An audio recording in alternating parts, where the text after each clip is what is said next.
네, 북한이 김여정 노동당 부부장 명의로 담화를 발표했습니다. 그동안 이재명 정부가 북한에 취한 조치를 깎아내리면서 앞으로 마주 앉을 일은 없다는 입장을 밝혔는데요. 네, 조한범 통일연구원 석자연구위원과 앞으로 남북 관계가 어떻게 흐를지 전망해 보도록 하겠습니다. 어서 오세요. 안녕하십니까? 예, 안녕하세요. 네.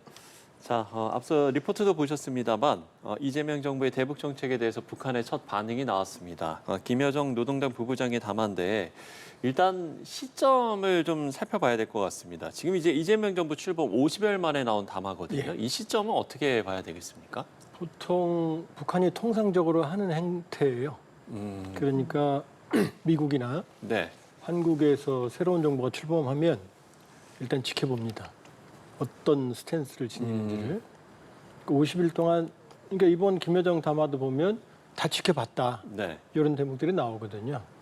그런데 지켜봤는데 자기들이 원하는 그런 태도 변화는 없는 것 같다. 이 얘기거든요. 그러니까 제목이 모든 걸 말해주는데 이번 제목이 뭐냐면 담화, 조한 관계는 동족이라는 개념의 시간대에서 완전히 벗어났다. 조한 관계는 조선민주주의인민공화국, 대한민국, 유엔에 가입된 정식 국호거든요. 근데 과거에 남북 관계라고 그랬거든요. 네. 그러니까 남북 특수 관계가 아니고 이제 완전히 다른 나라라는 거죠.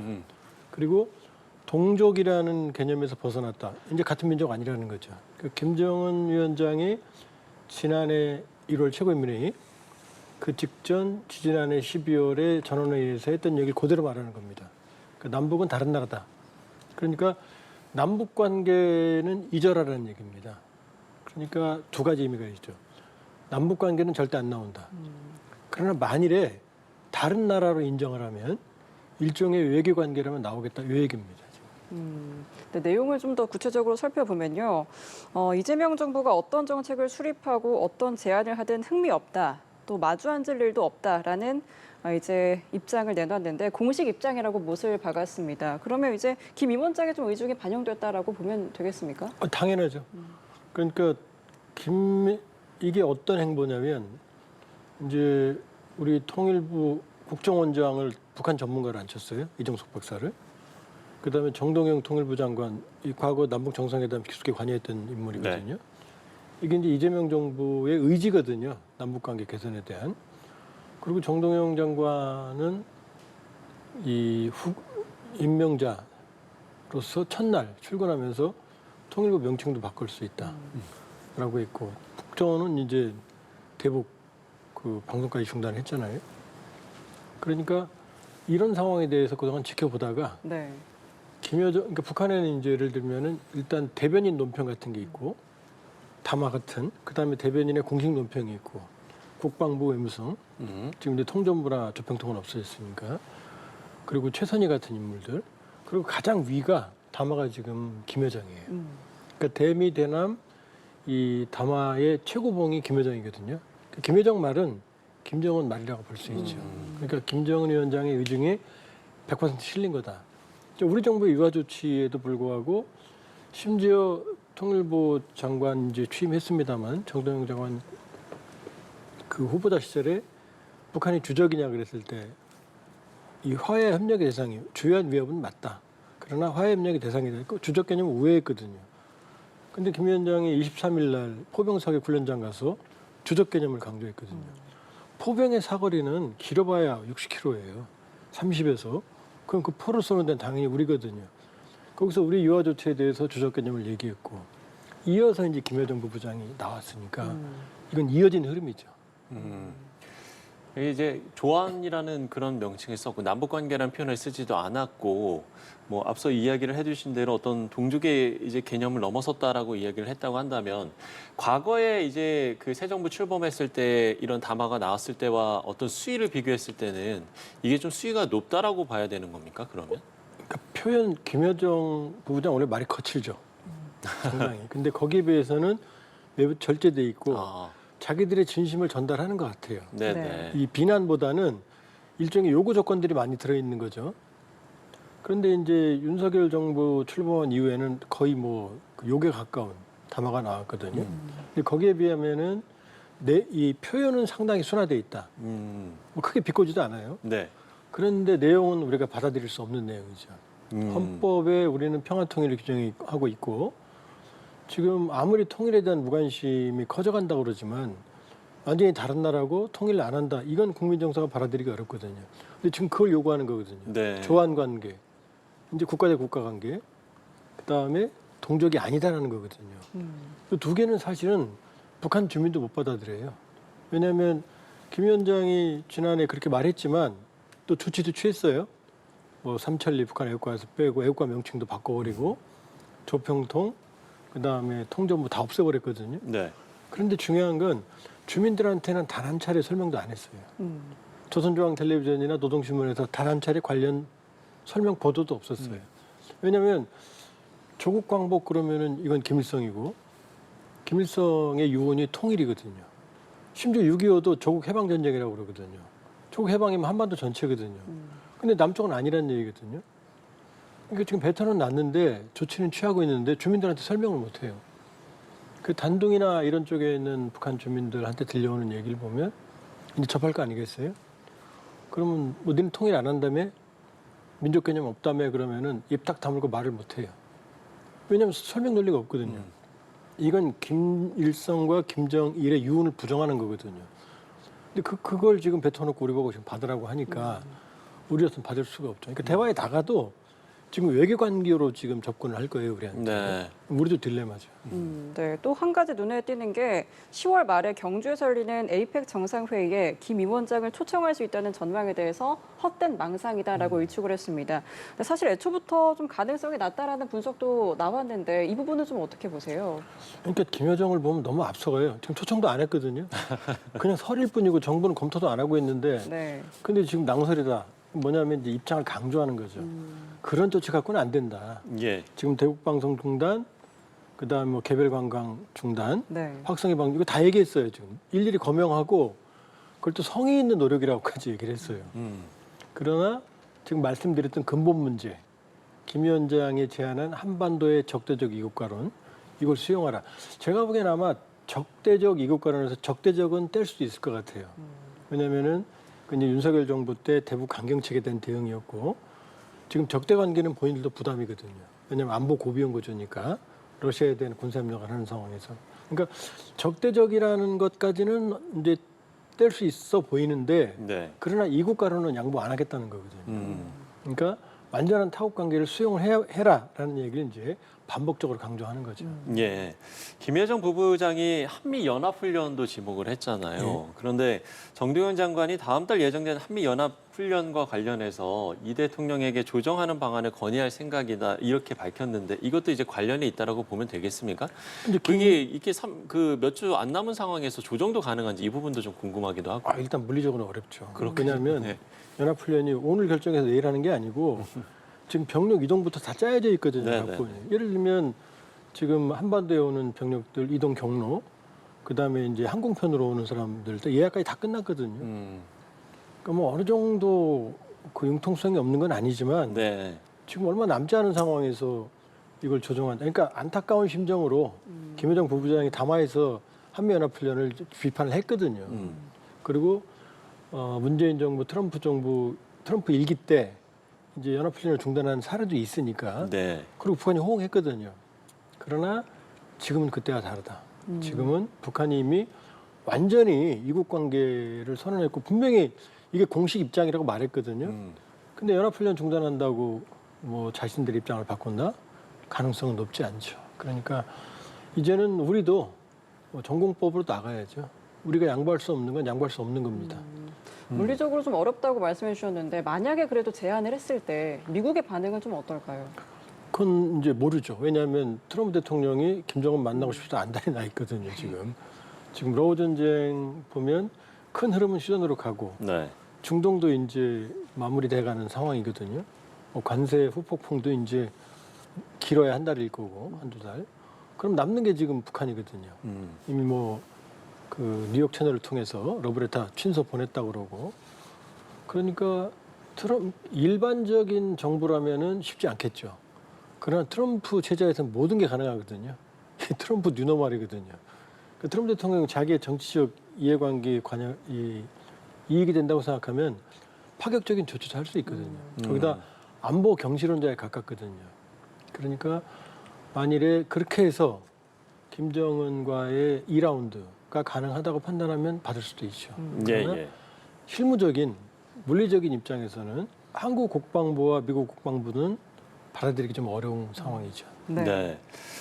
우리 이제 대통령실은 북한의 반응에 일희일비하지 않고 앞으로도 계속 일관되게 필요한 행동을 취해 나가겠다라고 밝혔는데 그러면 지금처럼의 어떤 대북 유화 기조를 이어갈 때 북한의 반응 앞으로는 좀 어떻게 전망해 볼 수 있을까요? 일단은 북한의 그 이국가론 수용은 어렵습니다. 그건 한국 사회의 어마어마한 혼란, 그다음에 위헌, 그다음에 이 국민 정서 배치 이런 것 때문에 정부가 선택할 수, 이게 일개 정권이 선택할 수 있는 문제가 아닙니다. 이게. 네, 네. 그렇게 보면 그런데 문제는 저쪽에서는 또 그걸 수용 안 하면 대화 안 하겠다고 지금 입장을 밝힌 거거든요. 그 중간에 접점을 찾아야죠. 그러니까 북한이 대화에 나오고 어느 정도 명분을 찾지만 우리로서는 원칙적인 이 헌법 정신을 유지하는 요 이제 보관을 찾는 게 어려운 거죠. 네. 그러니까 북한도 사실은 지금 남북 관계에 도발을 하거나 자극을 하거나 이런 게 없거든요. 풍선도 안 보내고 있고 우리 측 조치에. 그건 뭐냐면 북한도 내심 긴장 완화를 원해요. 부담이 더 되니까 본인들한테. 그러니까 이 상황에서 아까 말씀드렸지만 적대적은 뗄 수 있을 것 같다. 그러니까 이국가론을 수용 안 하면서 우회하면서 적대 관계를 해소하는 네. 일종의 대화 채널을 구축하는 요 묘안을 찾는 게 지금 과제가 되는 거죠. 네, 말씀 주신 것처럼 이번 담화에서 좀 거친 표현은 없었지만 결국 적대적인 거는 뺄 수 있겠지만 결국 두 나라 관계라는 시각을 다시 한번 확인한 셈이 됐습니다. 앞으로의 남북 관계가 좀 어떻게 전개가 될까요? 그러니까 이제 우리 입장은 과거에 7.4 남북 공동성명, 그다음에 남북 기본합의서에 뭐냐면 관계는 뭐냐면 동서독도 그랬거든요. 네. 나라와 나라 사이의 관계는 아니지만 그러나 통일되는 시점까지 나라와 나라 사이의 관계를 준용하는 잠정적 특수관계, 이게 남북의 합의였거든요. 근데 지금 그 관계를 지금 깨고 국가 대 국가 관계를 해야만 나오겠다는 거니까. 그러니까 지금 김여정이 그랬거든요. 해체되어야 할 통일부 이런 표현을 했거든요. 그러니까 통일부 이름 지우고 없애라는 얘기죠. 그러니까 통일이라는 기구면 대답 안 하겠다는 거거든요. 네. 그렇게 본다 그러면은 새로운 어떤 남북 대화의 제3의 틀을 만든다면 가능할 수도 있다. 그러나 이제 양측 입장, 북한의 명분이 반영이 되고 우리 측으로서는 이제 원칙을 훼손하지 않는 그런 방식의 이제 제3의 대안을 찾아야 되는 상황이죠. 예. 네. 남북 관계에 대한 전망까지 해봤습니다. 저희가 주제를 바꿔서요. 그동안 이제 북한과 러시아 간의 직항 항공편이 평양과 블라디보스토크를 오가는 이제 노선뿐이었는데 평양과 모스크바를 잇는 직항 여객기도 운항을 시작을 했습니다. 이건 이제 어떤 의미로 받아들여야 되겠습니까? 이제 모든 이 북한과 러시아를 잇는 루트가 이제 재개가 된 거죠. 네. 그리고 보면 지금 주의회 지금 신청을 했는데 좀 일단 첫 시범 케이스로 이제 운항이 재개가 됐고 지금 모스크바 평양 직항은 가장 빠른 노선이거든요. 그러니까 양측이 관계를 강화하는데 속도전을 내는 모습이다 이렇게 볼 수가 있고 그렇게 되면 이제 러시아로서는 이제 북한에서도 러시아를 가겠지만 주로 아마 지금 상황을 보면 러시아 측 인원들을 받아들이는 목적이 크거든요. 그렇게 보면 원산 갈마 해양관광지구를 포함해서 가장 빠른 노선이 구축이 됐고 그다음에 러시아 입장 얘기를 들어보면 원산까지도 직항을 지금 할 수 있다. 예, 뭐 그걸 검토하고 있다는 보도가 나오고 있습니다. 그런데 이제 이게 구조적으로 한계가 있는 게 지금 북한과 러시아는 군사협력은 뭐 정말로 자웅동체죠. 그러나 경제적으로는 주고받을 게 많지 않습니다. 그러니까 2023년 기준이지만 북한 대외 무역의 98.3%가 중국이에요. 러시아는 5위권입니다. 그리고 지난해 그렇게 관광객을 러시아 관광객 유치하려고 노력했지만 지난해 1년 동안 러시아 관광객 북한 방문한 총수가 881명이에요. 지금 나오는 저 그 원산 갈마 해양관광지구 네. 저게 하루 숙박 능력이 2만 명이거든요. 2만 명인데 그걸 채우려면은 지금 러시아에 주력하고 있는데 러시아 사람들이 어마어마하게 가야 되거든요. 근데 일주일 이 관광료가 1,800불입니다. 그럼 러시아인들 평균 이름이 한 달 반치거든요. 우리로 치면 한 700~800만 원 하는 거예요, 체감이. 그럼 둘이 가면 1,500만 원인 거예요, 일주일에. 1,500만 원 일주일 가면 아마 어디든 다 갈 거래요, 전 세계. 그리고 러시아는 소치라고 흑해주면에 올림픽 열렸던 전통적인 여름 휴양지가 있습니다. 저도 유학 중에 가봤는데 네. 너무 좋아요. 아, 저기 안 갑니다. 그렇습니까? 예. 훨씬 저렴한 비용으로 가거든요. 그러니까 이번에 직항이 했지만 400명 이제 다 찼다고 그러지만 네. 그건 아마 동원한 인원들일 거예요. 네. 그래서 지금 일주일에 2회 운항을 승인을 했는데 이제 본인들이 말했거든요. 당분간은 한 달에 한 번 다닌다. 그 의미가 없죠. 그러니까 전방위적인 관계를 개선하고 있지만 왜냐하면 러시아는 제조업이 없거든요. 북한이 원하는. 그러니까 기름, 석유나 밀가루 정도는 줄 수 있고 군사협력은 되지만 러시아가 북한에 경제적으로 도움이 된다? 그건 불가능합니다. 네, 이렇게 또 평양과 모스크바를 잇는 직항 여객기, 또 모스크바와 원산에 있는 추가 노선 개설 이러한 것들이 이제 우리 한반도 정세에는 어떤 영향을 미치겠습니까? 사실은 원산 갈마 해양관광단지가 착공된 게 2014년이거든요. 지금 금강산 관광 10년 했지만 193만 명이 갖고 인기 있었지만 거의 100% 한국인들이었거든요. 그러니까 2014년 착공할 때만 해도 사실은 우리였거든요. 대상이.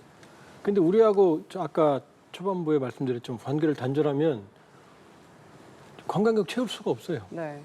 그러니까 그 전에도 러시아 관광객은 거의 없었고 중국 관광객이 제일 많았거든요.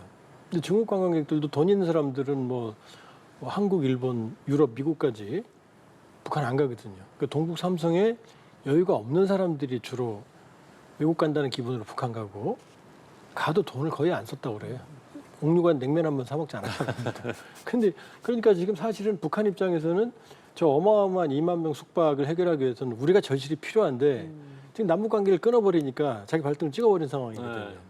그러니까 이 북러 관계 저렇게 밀착을 해도 사실은 우리 아니고서는 해법이 없거든요. 그러니까 북러 밀착을 하는 건 이 러우 전쟁에 대한 러시아의 절박함, 여기에 이제 북한의 전략적 가치를 재발견했기 때문에 저렇게 러시아가 모든 면에서 밀어주는 모습을 보이지만 그러나 저건 해법이 안 됩니다. 라브로프가 저희까지 원산까지 불렀지만 저 때도 보면은 이 타스 통신이나 이런 러시아 통신들이 그 사람들 동원하고 그리고 원산 갈마 해양관광지 문제점들 여러 가지 지적을 했거든요.